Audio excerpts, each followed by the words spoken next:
আমরা যদি ওখানে কেনাকাটা করতে না যাই, ওদের নিউ মার্কেট বন্ধ হবে, ওদের সুপার মার্কেট বন্ধ হবে, ওদের দোকান পাট কলকাতা এবং আশেপাশে। ভিউয়ার্স, নতুন একটি গুরুত্বপূর্ণ ভিডিও নিয়ে চলে আসলাম। দেখেন, ভিডিওটি না টেনে সম্পূর্ণ দেখার অনুরোধ রইল।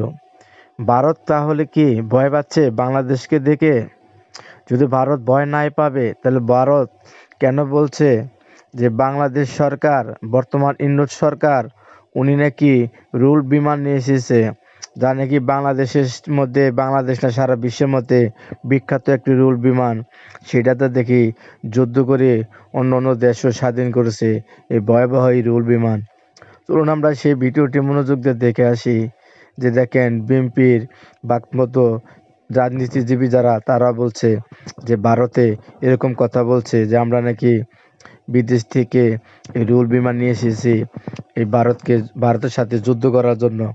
তাহলে আসলে কি ভারত ভয় পেলো নাকি ভয় পাইলো না? চলুন আমরা সেই ভিডিওটি দেখে আসি। না দেখলে বুঝতে পারবো না। এই মুর্দাবাদ বৈষম্যী ছাত্র আন্দোলনের উপদেষ্টা যারা, তারা বলছেন যে শেখ হাসিনা খুব বাড়াবাড়ি করতেছে এই বিদেশি মাটিতে, ভারতে বসে। চলুন আমরা সেই ভিডিওটি না দেখলে বুঝতে পারবো না। চলুন সেই ভিডিওটি মনোযোগ দিয়ে দেখে আসি। আরে আমরা যদি ভারতে চিকিৎসা করতে না যাই, ওদের হাসপাতাল বন্ধ হয়ে যাবে। আমরা যদি ওখানে কেনাকাটা করতে না যাই, ওদের নিউ মার্কেট বন্ধ হবে, ওদের সুপার মার্কেট বন্ধ হবে, ওদের দোকান পাট কলকাতা এবং আশেপাশে ব্যবসা বাণিজ্য চলবে না। বাংলাদেশের বিরুদ্ধে পার্শ্ববর্তী দেশে অবিরাম অপপ্রচার চলছে। আজকেও বলেছে বাংলাদেশ নাকি তুর্কি ড্রোন নিয়ে এসে সীমান্তে বসিয়েছে। ডাহা একটি মিথ্যা কথা বলে। তার কয়েকদিন আগে পশ্চিম বাংলা থেকে একটা রিপাবলিক বাংলা, তারা বলে বাড়ালো যে চট্টগ্রামকে ভারতের অংশ হিসেবে দাবি করতে হবে। টানাপোড়েন শুরু হয়। ক্রমেই সম্পর্কে সেই টানাপোড়েন রূপ নেয় কূটনৈতিক টানাপোড়েনে। নয়াদিল্লির সাথে বিদ্যমান উত্তেজনার মধ্যেই এবার সীমান্তে তুর্কি ড্রোন মোতায়েন করেছে বাংলাদেশ। এই খবর পেয়ে ভারতও সীমান্তে নিরাপত্তা ও নজরদারি বাড়িয়েছে।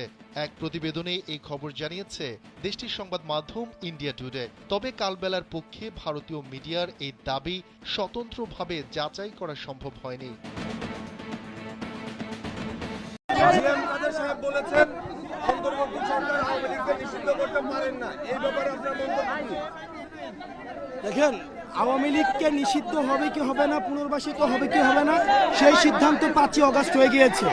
অর্থাৎ একটি দলের প্রধান হাসিনা যখন পতন হয় এবং যখন পালিয়ে যায়, এবং যেই দলের হাতে 2000 শহীদের রক্তের দাগ এখনো আছে, সেই দল আবার ক্ষমতায়, আবার দেশে পুনর্বাসিত হবে কি হবে না, সেই সিদ্ধান্ত 5 অগস্ট হয়ে গিয়েছে। আমাদের এই শহীদের রক্তের বিচার না হওয়া পর্যন্ত, এই গুম খুন হত্যার বিচার না হওয়া পর্যন্ত আওয়ামী লীগের পুনর্বাসনের প্রশ্ন প্রাসঙ্গিক না। এখন যে প্রশ্নটি প্রাসঙ্গিক, যে আওয়ামী লীগের আগে সুবিচার নিশ্চিত হতে হবে, এরপর অন্য আলাপ।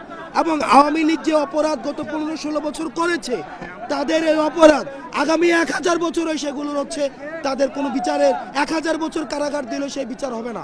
সুতরাং আগে হচ্ছে বিচার নিশ্চিত করতে হবে। বিচার নিশ্চিত না হওয়া পর্যন্ত তাদের পুনর্বাসনের যে আলাপটি জাতীয় পার্টি দিচ্ছে, এটি একটি ফেসিবাদের আরেকটি দূষর। জাতীয় পার্টির উপরে ভর করেই কিন্তু ফেসিবাদ ডালপালা গজিয়ে মহিরূপে বেড়ে উঠেছে। সুতরাং জাতীয় পার্টি যদি মনে করে আবার তারা হচ্ছে শেষ কয়েকদিন আন্দোলনের আগে পিছনে থেকে আবার তারা হচ্ছে মেইনস্ট্রিমে চলে আসবে, তাহলে জাতীয় পার্টি ভুল